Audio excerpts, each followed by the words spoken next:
Why are polyfills needed with Babel in JavaScript? Imagine building a website that works perfectly everywhere, from the newest browsers to the oldest.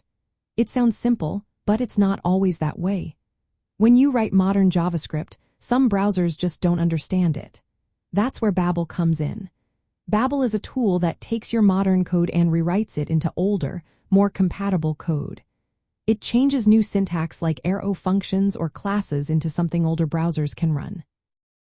But Babel only changes the way the code looks, not the actual features or functions your code uses. For example, if you use a new feature like promise or array prototype includes, Babel can turn the syntax into older code. But if the browser doesn't support those features natively, your code will still break. That's because Babel doesn't add the missing parts. It only rewrites the syntax. This is where polyfills come into play. A polyfill is a piece of code that adds the missing features or functions to the browser. It acts like a substitute that makes sure the feature exists, even if the browser doesn't support it natively. Let's say your code uses array prototype includes to check if an item is in an array. Babel will convert that code into something older, but if the browser doesn't have includes built in, your code will fail. A polyfill will add that includes function if it's missing, so your code can run smoothly. Polyfills are smart because they only add features if the browser doesn't already have them. They check if the feature exists, and if not, they define it. This way, you don't overwrite native implementations, which are usually faster and better.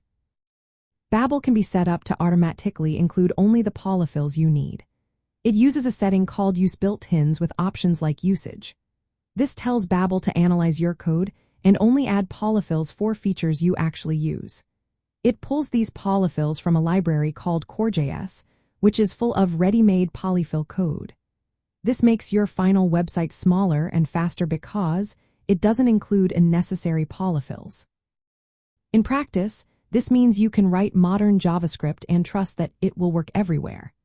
Babel takes care of converting the syntax, and polyfills fill in the missing features. Together, they make sure your code runs in old browsers and new ones alike. This combination is essential for web developers who want to support a wide range of users without sacrificing the modern coding style. So, in short, Babel handles the look of your code, but polyfills make sure the features actually exist in the environment where your code runs.